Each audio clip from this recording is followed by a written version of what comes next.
walk through the wedding images here.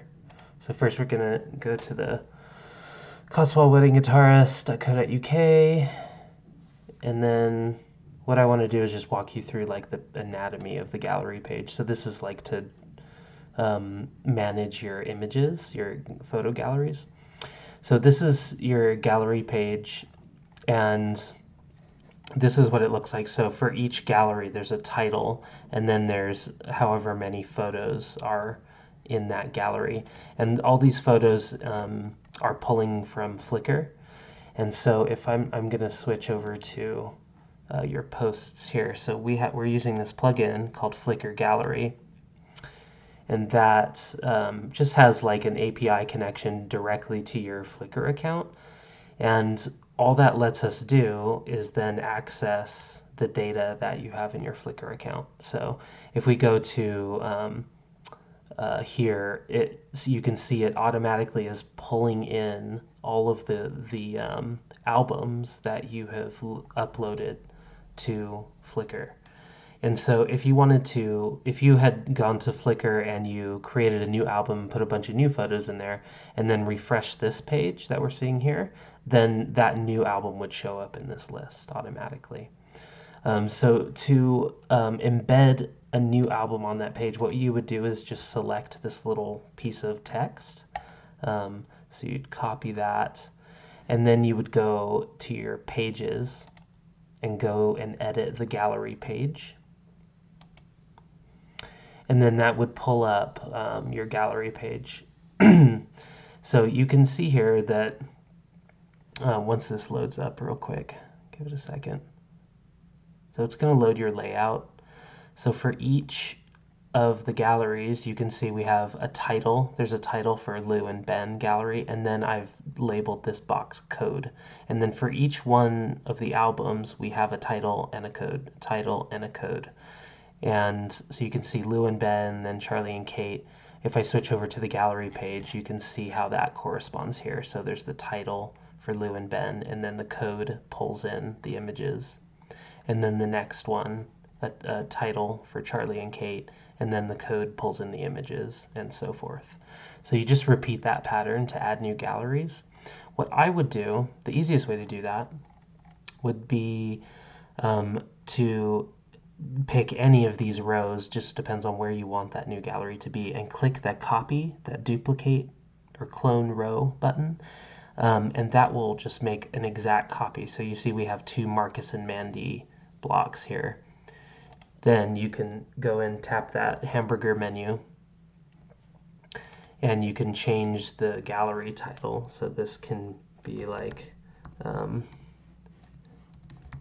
Mickey and Minnie. And then I always type it down here too in the admin label. And that way what that does is specifying this admin label, it just names the label here when you're seeing it in the editor. Otherwise it would still say Marcus and Mandy. And then edit the code block and replace this piece of code with, we're going to paste our new one that we copied, and then you would save, and then you would scroll back up and click update. Of course I'm not going to update because we haven't actually added a new gallery, so I'm going to kill that row that we cloned because Mickey and Minnie is not a real one.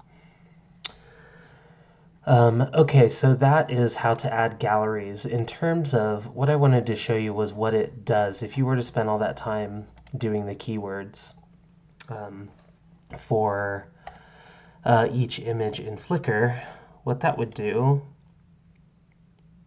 give us a second here, what it would do is, I'm going to show, this is the code for that picture, is see, here's on the image you have this alt tag. This is what affects the SEO, and right now what it does is it pulls in the title of whatever that photo has in Flickr, which is great because that means you can make it better. So so it is actually pulling in that information. Okay, so I'm going to switch gears to the blog post really quick. So that's photos. I'm going to go back over here and I'm going to go to posts. I'm just going to leave that because we don't want to save changes on the gallery page. And let me see. Actually, I'm going to go to pages and see if we have created a blog page. I think we did.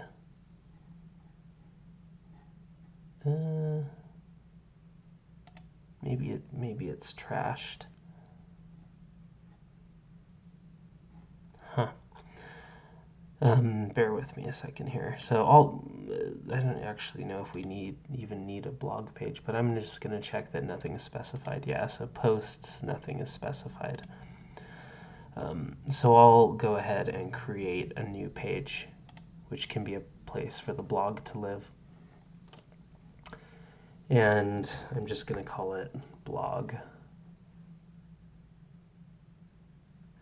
And we can let it have the right sidebar. That's perfectly fine.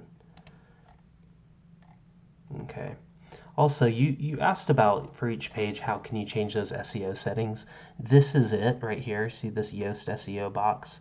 You can click edit snippet. So this preview is like the Google result listing. It's a preview of what people would see if the listing showed up in Google. You can click edit snippet, and and here you can put like, here's a custom page description, and this little bar will tell you like how good your description is, your new one, and then you can save and close that. And when you click close after you're done writing, you would scroll up and click publish or update to save those changes. But I'm going to delete that because I just want to use whatever the default thing is right now. But so I'm going to publish the blog page, and then we'll go to a blog post. So I'll show you how to create a blog post. Once this loads, give it a second. Okay, so now we have a page to put all of our blog posts on. I'm going to go ahead and set that to be the home page for the blog posts real quick. So posts page, now we had created a new one called blog, and I'm going to save those changes. Okay, so now all your blog posts will show up on the blog page, basically. So now when we go to posts, you can see there's like a placeholder one here that we never created or published. And what you would do if you had a new blog post is you would go to posts and then add new. You can click it from there or from here. So I'll go ahead and click that, show you what it looks like. And this is where you would put your title and your content and stuff. I wouldn't worry too much about things like the format, or even like you can ignore the form builder. I think categories, I'll just rename that as blog category. And tags, you don't really need to deal with tags. They don't improve SEO a lot. The one thing I would highly recommend that you do for each blog post is make sure you set a featured image. So if you're doing one per wedding, then you might want to choose like a photo from that wedding. I'm just, showing you what it looks like to do one here. So you just pick a photo from your ones you've uploaded, and just make sure to set a featured image, and I'll show you why in a second. So when we get over to, let's see, I'm going to remove some of this stuff. Custom fields. If you really wanted to customize how each blog post shows up in Google, you can do that edit snippet thing again. But I don't really think that that's super necessary.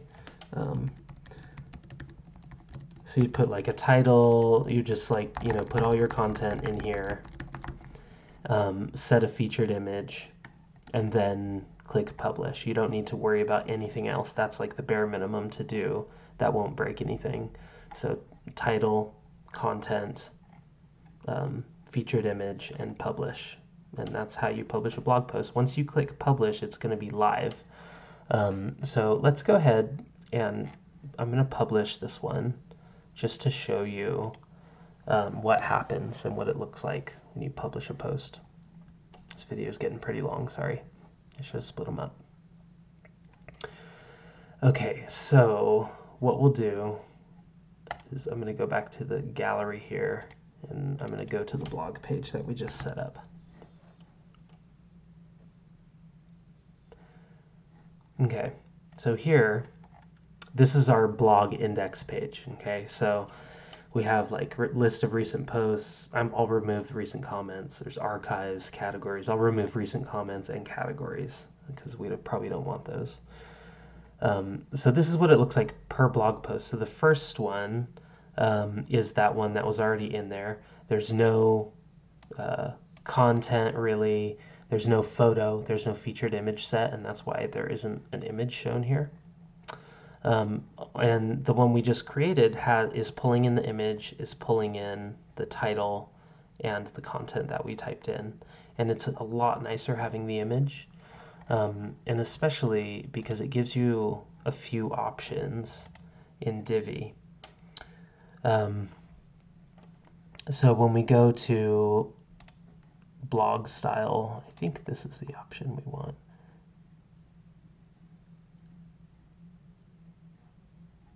No, that's not what we want.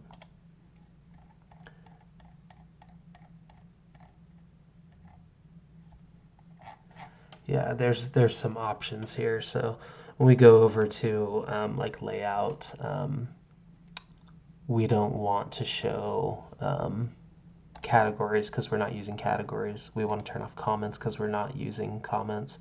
We want to turn off comments here. And then so that's a post, which is a blog post. Here you can change to single page, which are already configured. And then general settings, we want to turn off those categories again. And we can save those changes.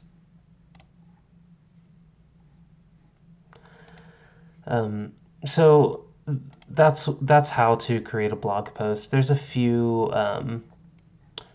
different options around, like, you know, how the layout changes and things like that. I think the main thing is that you just do that featured image so that the blog page looks nice. Once you've got one published, we will add the blog link to the main menu, and that's how people can get to it. And if we really wanted to, we could pull in the most recent post into the home page or something like that. Anyway, I'm going to leave it for now.